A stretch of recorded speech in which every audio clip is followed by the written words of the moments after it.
ये तो रघुकुल की रीत थी। और कलयुग की रीत क्या है?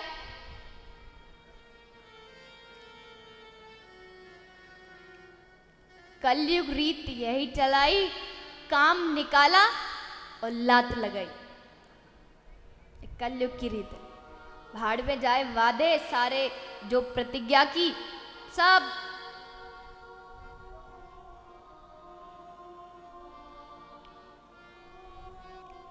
तो श्री दशरथ जी को एहसास हुआ कि नहीं, वादा किया तो निभाना पड़ेगा, इसलिए राम लक्ष्मण दोनों को भेज दिया। रास्ते में प्रभु राम ने ताड़का को मारा, सुबाहु को मारा, रावण के मामा मारीच को बिना फल का बाण मारा। आगे विश्वामित्र जी के यज्ञ को संपन्न किया, उनका यज्ञ पूरा हुआ। अब एक दिन विश्वामित्र जी बोले, हे राम, देखो जनकपुर से महाराज जनक ने एक निमंत्रण भेजा है कि उनकी बेटी जानकी का स्वयंवर है, मुझे बुलाया है, तो क्यों ना तुम दोनों भी मेरे साथ चलो। तो श्री दशरथ जी राम भगवान तैयार हो गए, तीनों जनकपुर पहुंचे। उधर माँ सीता जी के स्वयंवर की बड़ी भारी तैयारियां चल रही है। दूर दूर देशों से राजा आए हैं, सब बैठे हैं, बीच में धनुष रखा है, महाराज जनक सबसे ऊंचे सिंहासन पर बैठे हैं। तब महाराज जनक ने घोषणा की कि जो भी इस धनुष को उठा के तोड़ देगा, उसके साथ मैं अपनी बेटी जानकी का विवाह करूंगा। अब सारे राजा एक एक करके उठ के आ रहे हैं धनुष को तोड़ने के लिए, लेकिन भूप सहस दस एक ही बारा, लगे उठावन उठ ही न टारा। इतना भारी धनुष था, तोड़ने की बात छोड़ो, 10-10 राजा उस धनुष को हिला तक नहीं पाए। अब तो महाराज जनक बड़े दुखी हुए, इतने राजा आ गए, कोई भी नहीं कर पाया, बड़े दुखी बैठे हैं। तब श्री विश्वामित्र जी ने कहा, हे राम, तुम जाओ, जाके धनुष तोड़ो। तो श्री राम भगवान उठते हैं, गुरु जी को प्रणाम किया, धनुष के पास पहुंचे, धनुष को प्रणाम किया। आकाश पे देवता खड़े हैं, फूल लेकर के, पुष्प लेकर के, चारों तरफ सारी जनकपुर की महिलाएं सोच रही है, काश यही सीता का पति हो। जाके गुरु ही प्रणाम मन ही मन कीना, अति राघव उठाए धनु लीना। गुरु को प्रणाम किया और श्री प्रभु राम भगवान ने धनुष को उठाया, एक ही बार में उस धनुष को तोड़ दिया। जैसे धनुष टूटा, ऊपर आकाश से देवता फूल बरसाने लगे, ढोल नगाड़े बजने लगे, दुमदुमी बजने लगी, अप्सराएं नाचने लगी। माँ सीता जी के गले में बड़ी सुंदर एक मणियों की माला दी गई, प्रभु राम के हाथों में भी बड़ी सुंदर मणियों की माला दी गई।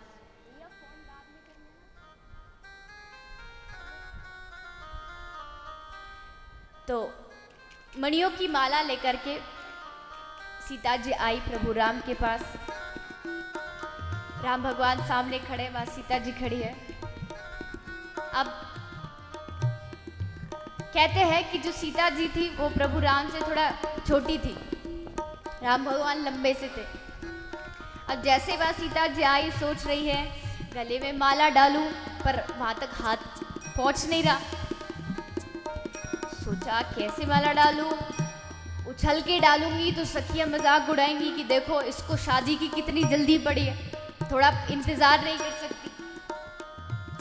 राम भगवान झुकने का नाम नहीं ले रहे, क्यों?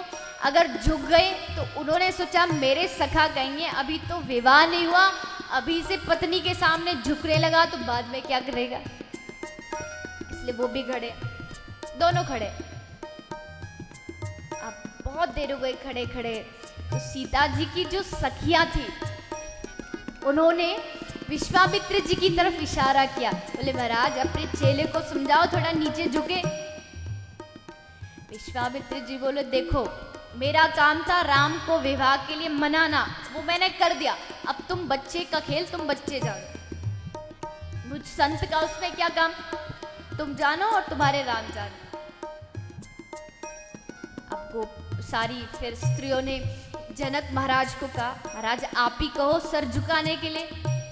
जनक महाराज बोले नहीं नहीं, भला अपने दामाद को भी कभी कोई झुकने के लिए बोलेगा?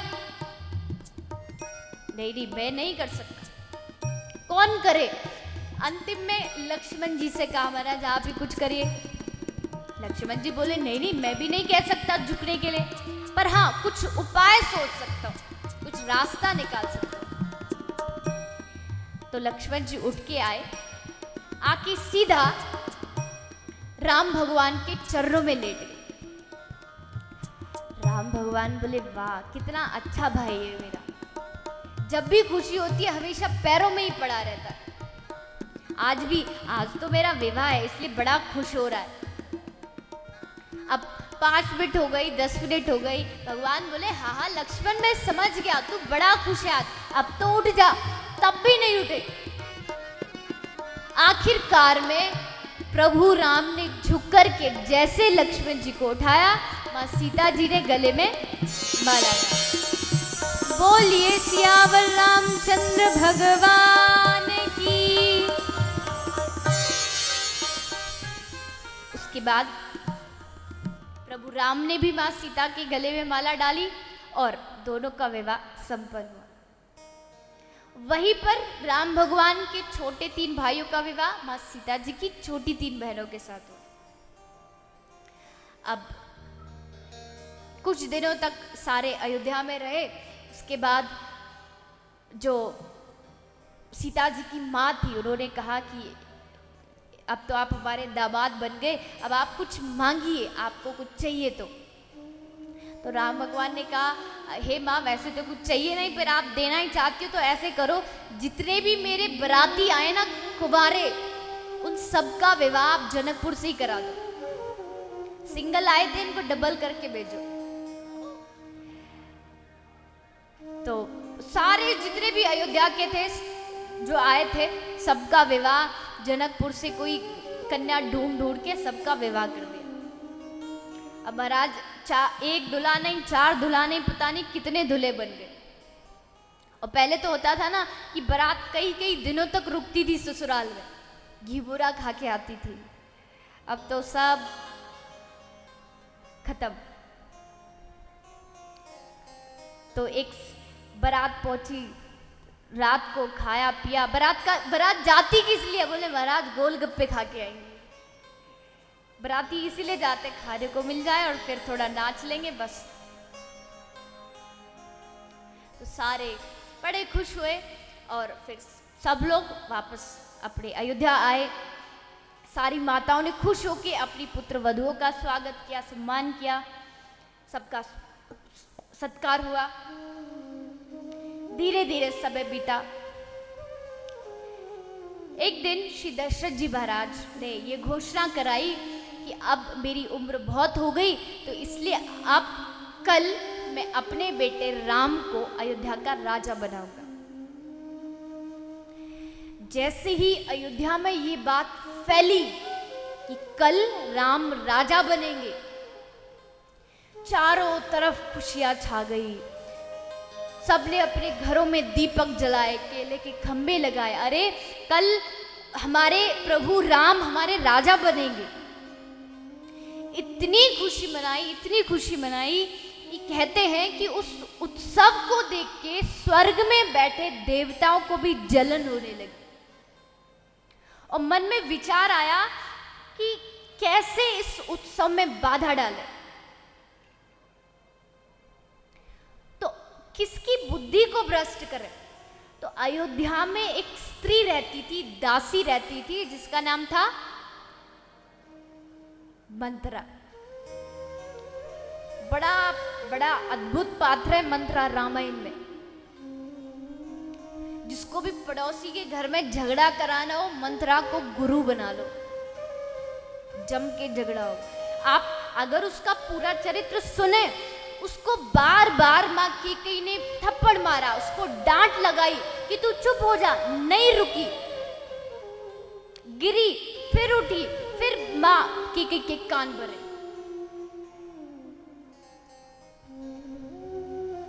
अब माँ सरस्वती उसकी बुद्धि में आके बैठी, बुद्धि घुमाई अब उसको भी अयोध्या का जो उत्सव था वो जलने लगा। दौड़ी दौड़ी आई, अरे केकई, अरे बाहर तो आ, देख, तू बाहर निकल के देख, अयोध्या में तेरे पीठ पीछे क्या क्या हो रहा है। केकई बोली, क्या हो रहा है?